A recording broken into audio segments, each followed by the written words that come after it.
How dare he ask to spare his life when Angie begged for hers? How dare he? How dare he? As the sun rose on June 13th, 1996, the city of Idaho Falls was rocked by the discovery of a brutal murder. Angie Ray Dodge, a young and vibrant 18-year-old, was found dead in her apartment by her two colleagues. Shock and horror rippled through the community as the news of her tragic end spread like wildfire. Detectives swiftly launched a widespread investigation, determined to apprehend the perpetrator responsible for this heinous crime. And finally, a suspect emerged, and justice was served, or so everyone thought. But was the real culprit caught?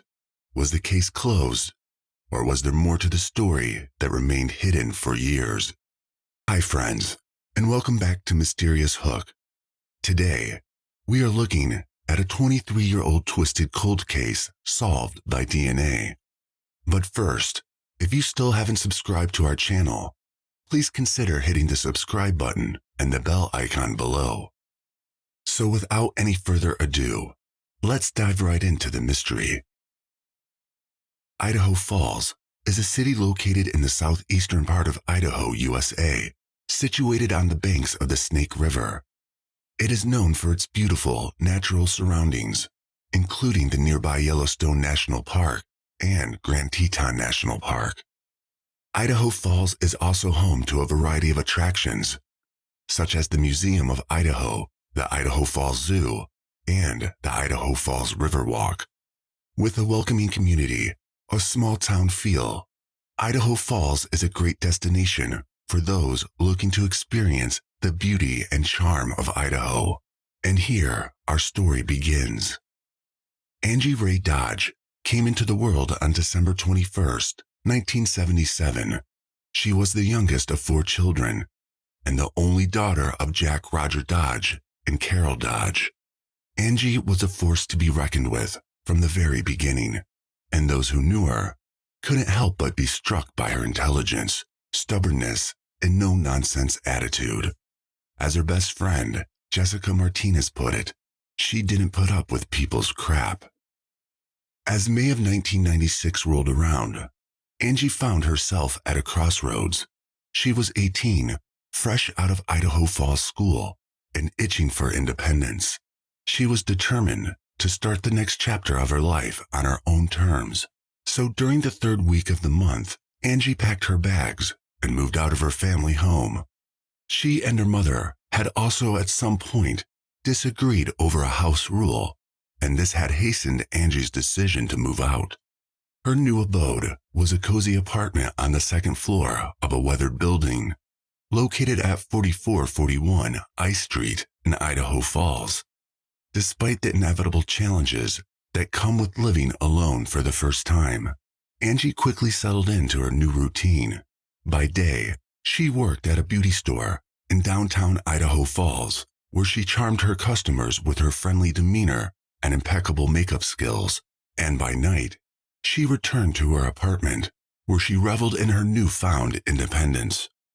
3 weeks had passed since Angie left her family home, but the distance between her and her mother was beginning to weigh on her. And so on the evening of June 12, 1996, Angie decided to pay her mother a visit. When Carol opened the door, Angie greeted her with a kiss, and for a moment, all the past disagreements were forgotten. Mother and daughter embraced, rocking back and forth in each other's arms. As they caught up, Angie confided in her mother the hardships of growing up and living alone. After a pleasant evening, Angie bid her mother farewell and blew her a kiss as she drove away. Little did Carol know that it would be the last time she would see her daughter alive. She had no idea of the events that were about to unfold, events that would shatter her world and leave her grieving for years to come. The morning of June 13th, 1996, began like any other day for 2 colleagues of Angie, simply identified as Julia and Tawny. A few minutes before 11 a.m., The pair arrived at Angie's apartment, concerned that she had failed to show up for her shift at the beauty store. As they knocked on her front door, a sense of unease settled over them. When Angie didn't answer, they let themselves in. The silence inside was deafening. The girls searched every room until they reached the bedroom, and that's when their worst fears were realized. Angie was lying on the floor, a blood-stained sheet covering the mattress beside her. Her throat was slit, and her body was riddled with over a dozen puncture wounds. It was a sight that no one should ever have to witness. Julia and Tawny were left reeling at the gruesome sight before them. Authorities were summoned to the scene, and soon the apartment was teeming with detectives determined to get to the bottom of the heinous crime. Despite the chaos, the detectives combed the scene with a hawkish eye, searching for clues to lead them to Angie's killer. They noticed a lack of forced entry, and this suggested that the perpetrator was probably known to Angie. They wasted no time in collecting her bedding and clothing, eager to send them off to the Idaho State Crime Lab for testing. Meanwhile, Angie's body was also taken away for an autopsy. The autopsy revealed the brutal truth about Angie's death. She had been stabbed and cut 14 times. Her killer's DNA was found on her body. Investigators were able to determine that Angie was killed between 12:45 a.m. and 11:15 a.m. on the day her lifeless body was discovered. The news of Angie's death spread like wildfire, and people were left reeling with disbelief and anger. Her family was left heartbroken and inconsolable, struggling to come to terms with the devastating loss. The question on everyone's mind was who could have committed such a heinous crime against a young, innocent woman in a town where everyone knew each other and crime was rare. This kind of violence was unprecedented. The people demanded answers, and they wanted them immediately. The Idaho Falls Police Department detectives assigned to the case didn't waste any time and immediately launched an investigation into Angie's murder. They knocked on doors and interviewed neighbors, friends, family members, and colleagues, hoping to find some information that could lead to the killer. The department also took DNA samples from dozens of men and compared it to the DNA found on the scene and on Angie's body, but there were no matches. The complexity and high-profile nature of the case seemed to overwhelm the department, and weeks after Angie's killing, there were still no clear leads. Frustration was starting to build, and the case seemed to be going nowhere. Feeling helpless and frustrated with the slow pace of the investigation, Angie's mother, Carol, decided to take matters into her own hands. She distributed thousands of flyers, offering a $5,000 reward for tips, but the response was minimal. Undeterred, she took to patrolling the streets until the early hours, asking anyone who would listen if they had information about her daughter's death. Carol was determined to find justice for her daughter, no matter what it took. The investigation into Angie's murder seemed to have hit a dead end until one day, the detectives got a break in the case. On January 5, 1997, 7 long months after Angie's murder, a man named Benjamin Hobbs was arrested. He had been caught taking advantage of a woman at knife point in Nevada, and detectives couldn't help but notice the similarities between his crime and Angie's murder. As detectives dug deeper into his background, they found out that Benjamin was also from Idaho Falls and knew Angie through a group of young people called the River Rats. This group frequently hung out by the trails along a river not far from Angie's apartment. Angie also frequented the river, and the group knew her well. With all of the pieces coming together, it wasn't long before Benjamin became the prime suspect in Angie's case. Detectives began building a case against him and even brought in another of his friends, 20-year-old Christopher Tapp, for questioning. As it happened, Tapp was Benjamin's best friend, and detectives hoped that he might be able to provide valuable information. When Tapp was interrogated on January 7, 1997, He initially denied any involvement in the crime. He told detectives he had been with a girl on the night Angie was murdered and that Benjamin was not involved either. However, the detectives believed there was more to the story.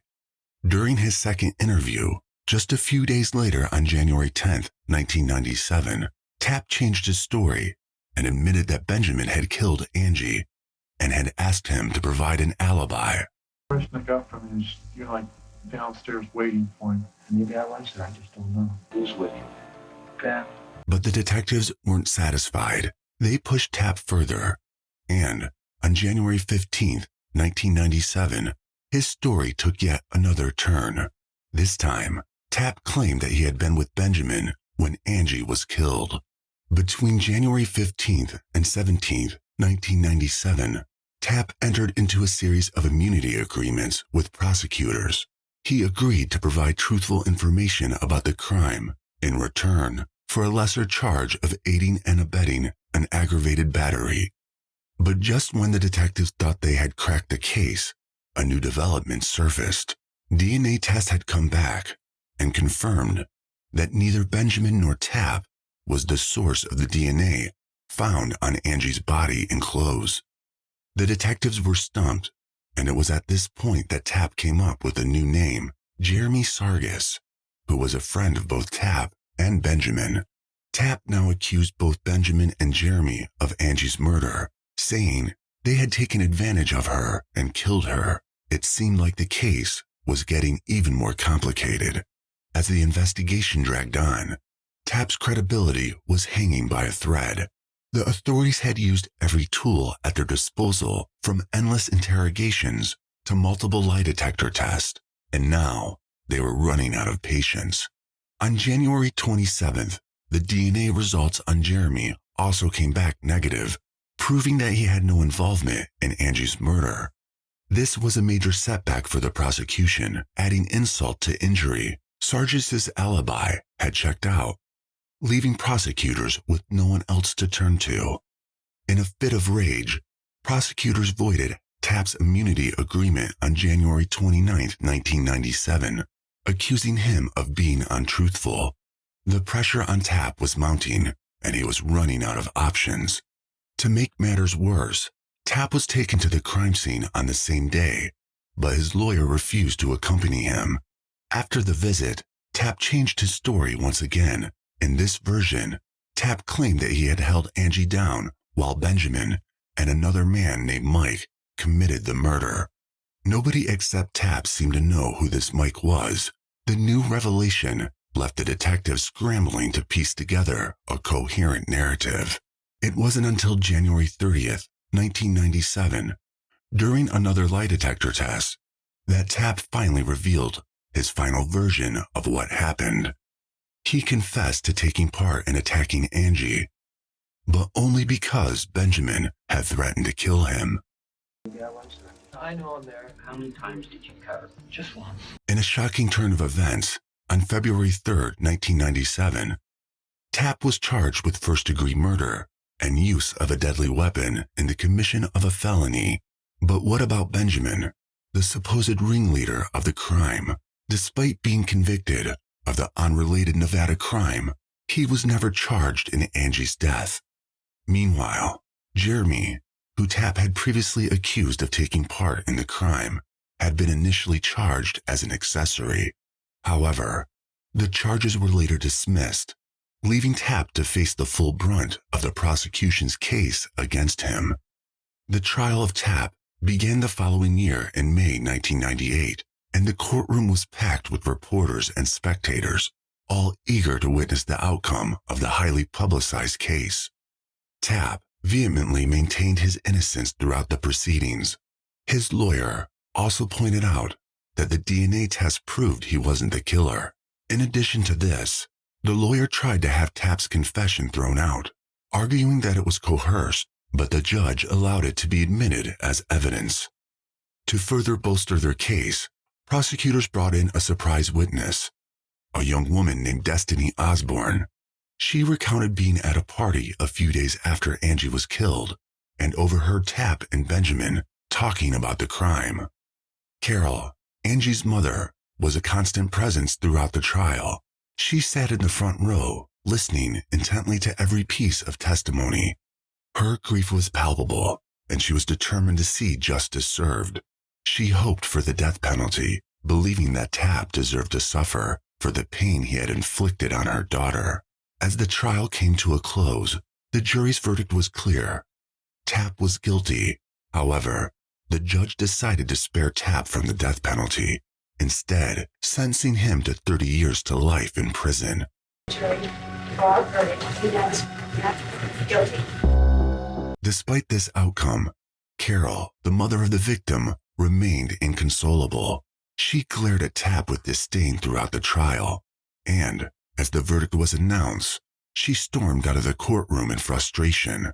She wasn't entirely satisfied with the outcome of the trial. Despite Tapp's conviction, Carol couldn't shake off the feeling that there was more to the story. She refused to believe that Tapp acted alone and was determined to uncover the truth. She knew that the DNA found at the scene didn't match Tapp's, and this only fueled her desire to find the real killer. She knew the perpetrator responsible for her daughter's death was still out there. The authorities also shared the same sentiments. Due to this, they continued to search for other possible perpetrators who might match the DNA found at the scene. As the years passed, the investigation into Angie's murder seemed to have reached a dead end. However, Carol never lost hope that the person responsible for her daughter's death would be found. In 2009, over a decade after Angie was brutally killed, the unknown killer's DNA was finally entered into a national crime database. Despite this breakthrough, there was still no match. But then, Carol received an unexpected Christmas gift, a computer. Without hesitation, she put it to good use and discovered a company in Florida that could analyze DNA samples to identify the race of the donor. The police agreed to the test, and the results showed the unknown person was 85% Caucasian. This result helped detectives know what to focus on. Despite the long wait, Carol's persistence and determination continued to fuel her search for the truth. She was determined to get the best and brightest minds involved to help find the person responsible for Angie's death. After some searching, she stumbled upon Dr. Greg Hampikin, a leading forensic DNA expert who had founded the Idaho Innocence Project, an organization dedicated to correcting and preventing wrongful convictions. At the time Carol contacted Hampikin, he was already familiar with Angie's murder case. In fact, Tapp had previously written to the Idaho Innocence Project from prison, pleading with them to investigate his conviction. With Hampikin's guidance, Carol was able to push the Idaho Falls Police Department to try a novel approach called familial DNA testing. This involved looking at the database of convicted offenders in Idaho for anyone who might be related to Angie's killer. Although this method was not allowed in Idaho, Hampikin proposed an even bolder plan, uploading the crime scene sample to public databases. To Carol's relief, the police were willing to give this idea a shot. In the summer of 2014, detectives searched the public DNA database owned by Ancestry.com and finally got a hit. The DNA match was Michael Ursey Sr., whose Y DNA closely matched the perpetrators on 34 out of 35 STR markers. Although it was not a definitive match, it was close enough to make detectives believe they had found a relative of Angie's killer. Detectives shifted their focus to investigating Michael Ursey Sr.'s family members, and his son, named Michael Ursey Jr., soon caught their attention. Could this be the same Mike that Tapp once mentioned during his interrogation back in 1997? The detectives delved deeper into the younger Ursey's background, and they discovered he was a filmmaker living in New Orleans. His work included a dark movie called Murder Abelia, which dealt with the murder of a young woman. Due to Michael's macabre, cinematic taste, the detectives began to suspect that he might have been involved in Angie's murder. In December 2014, over 18 years after Angie's murder, Michael was arrested. Detectives from Idaho Falls and a Louisiana State police officer took Michael to a police office near the New Orleans Superdome and began interrogating him. During the interrogation, the detectives found out that Michael had friends in Idaho and had been in the area at the time of the murder. This was a crucial piece of information that raised suspicions. Following this, detectives then swabbed Michael's cheek for DNA and drove him home. Michael was now their prime suspect, but would the DNA match what was found at the crime scene? They did not have to wait too long for the answer, because weeks later, it was discovered that his DNA did not match the crime scene sample. This news was a huge blow to the detectives working on the case. It seemed as if they were back to square one once again. However, they refused to give up on this new method of familial DNA testing that had brought them so close to the truth. They were more determined than ever to keep digging and uncover any lead, no matter how small it might seem. They knew that solving this case would bring long-awaited justice to Angie and her family, and they were not going to let it go cold again. While all this was going on, Carol was in a state of confusion. She wanted justice for her daughter, and despite her doubts about Tapp, she couldn't shake the feeling that something wasn't right. In fact, a year before Michael Ursey's involvement in the case, she had immersed herself in 60 hours of interrogation footage from Tapp's case. From watching the footage, she uncovered a series of troubling inconsistencies in his story that left her with nagging doubts. Carol wasn't about to let Tapp remain behind bars if he truly was innocent, so she contacted Tapp's defense attorney, John Thomas, and shared her doubts about his guilt. Thomas was intrigued and wanted to help. He joined forces with Carol and enlisted the expertise of Stephen Dreisen, a renowned expert of false confessions. As Dreisen reviewed the interrogation tapes, he couldn't shake the feeling that Tapp had been manipulated into confessing to a crime he didn't commit. Then, he uncovered a damning truth. Tapp had been coerced with the threat of the death penalty during his interrogation in 1997. The police had played a dangerous game, dangling Tapp's life in front of him to extract a confession. Dreisen quickly got to work, compiling a report that detailed the coercive tactics used by the police. In his report, Dreisen also concluded that there was no evidence that Tapp was at the crime scene or that he participated in the murder. Following this, Dreisen contacted the Innocence Project of New York, recruiting them to work alongside the Idaho Innocence Project and Judges for Justice. Together they launched a massive effort to secure Tapp's release from prison. The winds of change were blowing as Tapp's case gradually took an unprecedented turn. In 2015, the prosecutor's office hired an independent investigator to review Tapp's conviction. The investigator's findings shook the very foundation of Tapp's conviction. He discovered that the information Tapp had stated during his interrogation had been fed to him by law enforcement officials. Even the polygrapher's statement during the polygraph examinations were found to be coercive in nature. Despite this, the investigator believed that Tapp had been present during the attack and murder of Angie, but questioned Tapp's confession about being personally involved in the crime. May 2016 was a pivotal moment for Tapp as his attorneys filed a motion for post-conviction relief, claiming that his confession was coerced and deceptive. They hoped that new DNA evidence would clear his name, but the prosecutor wasn't willing to budge. Not until Carol, Tapp's lawyers, and the community came together in a powerful display of solidarity. They demanded justice for Tapp, and their voices grew too loud to ignore. Finally, County Prosecutor Daniel Clark made an offer. Tapp would be released from prison, but he would have to live with the convictions on his record and be placed on parole for at least a decade.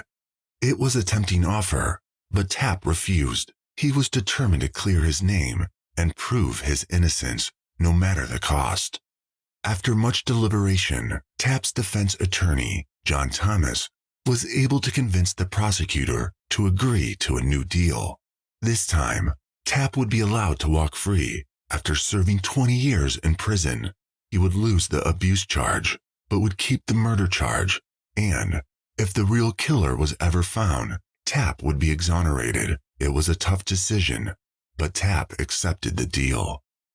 In a shocking turn of events, Destiny Osborne, the surprise witness who had once claimed to have heard Tapp confess to the murder, recanted her testimony, accusing the police of pressuring her to falsely implicate Tapp. Her admission added to the mounting evidence of coercion and deceit that surrounded Tapp's case and raised even more questions about the veracity of his conviction. Finally, on March 22, 2017, Tapp walked out of prison as a free man. But even with his newfound freedom, he still carried the weight of being a convicted murderer. Worst of all, the real killer of Angie was still at large, and this left the community on edge and desperate for answers. In the summer of 2017, the Idaho Falls Police Department underwent some major changes with the appointment of a new police chief, Bryce Johnson, and the refreshing of the Investigations Bureau. One of the officers selected to lead the bureau was Bill Squires, who had been a rookie cop at the time of Angie's murder and had assisted with the crime scene investigation. The bureau began putting in more effort to crack the case once and for all. Meanwhile, Carol heard about genetic genealogy and the groundbreaking work being done at Parabon Nanolabs. She was determined to explore this avenue for her daughter's case and contacted the chief genetic genealogist, C.C. Moore. However, the DNA evidence in Angie's case was severely degraded, and Parabon initially turned down the request. But Carol was not one to give up easily, and she personally appealed to Moore to take on the case. Moved by Carol's persistence and dedication, Moore eventually agreed to help and began working with the police on Angie's case in the fall of 2018. Despite this seemingly impossible task of deciphering the DNA evidence, Moore was not deterred. She began building family trees of people who shared DNA with the unknown suspect. Moore's investigation eventually led her to one marriage that dated back to the 1800s, and she soon established that the suspect had to be the grandson or great-grandson of a man called Clarence Ussery. Through birth certificates and obituaries, she identified 6 men who were the right age to have committed the crime in 1996, with one of them living in Idaho. Moore handed the names over to the Idaho Falls Police Department, who then needed to obtain DNA samples of the 6 men. After days of tailing the suspects, the police were able to secretly acquire the samples. But to their dismay, none of the suspects matched the DNA found at the crime scene. Despite this setback, Moore refused to accept defeat and went back to the drawing board.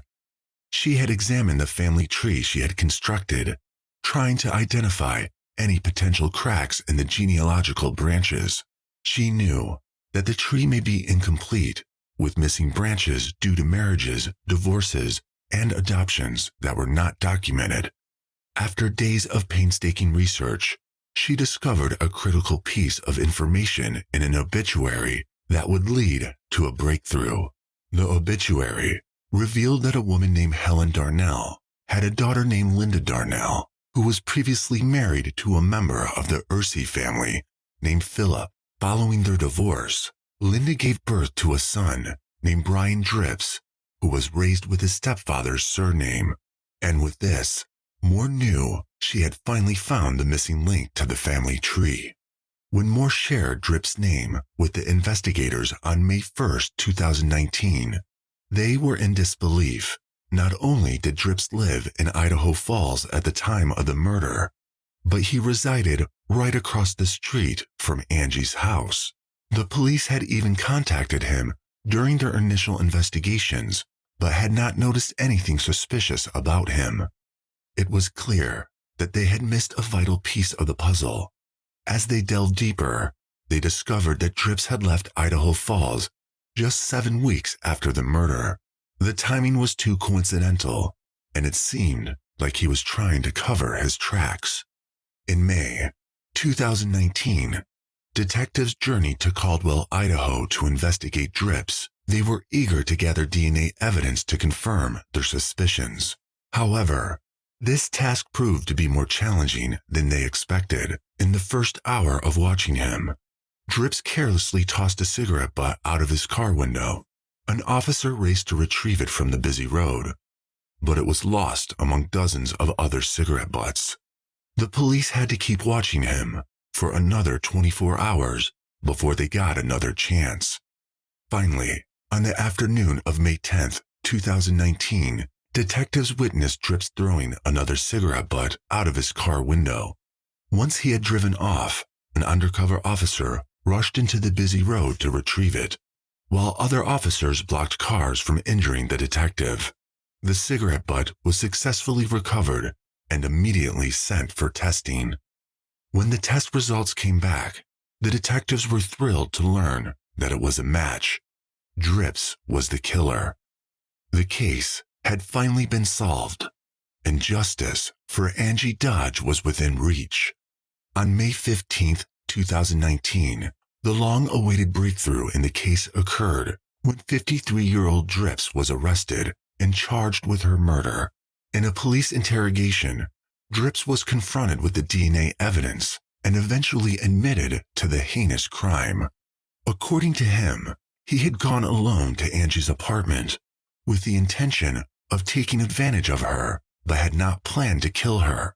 He also claimed he didn't know Tapp, who was previously convicted of the crime. Finally, justice was served for Tapp as well, when his murder conviction was nullified and he was exonerated on July 17, 2019. However, the trauma of spending years in prison for a crime he did not commit left him scarred, and he filed a civil lawsuit against the city of Idaho Falls and 7 former Idaho Falls Police Department officers in December of that year. On February 9, 2021, Dripps pleaded guilty to the murder of Angie. The prosecution and defense came to an agreement that Dripps would serve life in prison with the possibility of parole after at least 20 years. But both parties knew that due to his failing health, 20 years was essentially a life sentence for Dripps. He would likely die in prison. On June 7, 2022, the sentence was handed down, and Dripps was officially condemned to spend the rest of his days behind bars. Before the verdict, Dripps stood up at the defense table, his voice barely above a whisper, and apologized. He expressed his remorse for what he had done, saying, "I wish I could do over that night." It was a small comfort for those who had suffered so much in the wake of Angie's death. But the story didn't end there. In June 2022, officials announced that they had agreed to pay $11.7 million to Tapp. The payout was a small consolation for the years he lost, but it was a step towards making things right. It was also a reminder that justice, although delayed, can still be served. And that's the conclusion of the tragic and complicated case of Angie Dodge's murder.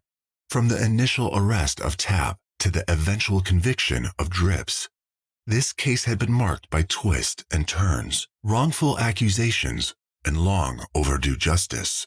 It's a case that has left a lasting impact on the community of Idaho Falls and the broader public, highlighting both the importance and fallibility of DNA evidence in criminal investigations.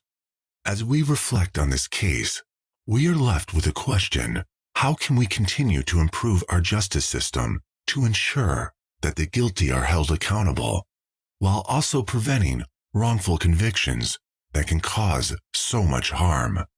Let us know your thoughts in the comment section. Do not forget to like, comment, share, and subscribe to the channel. Stay safe, and thanks for watching.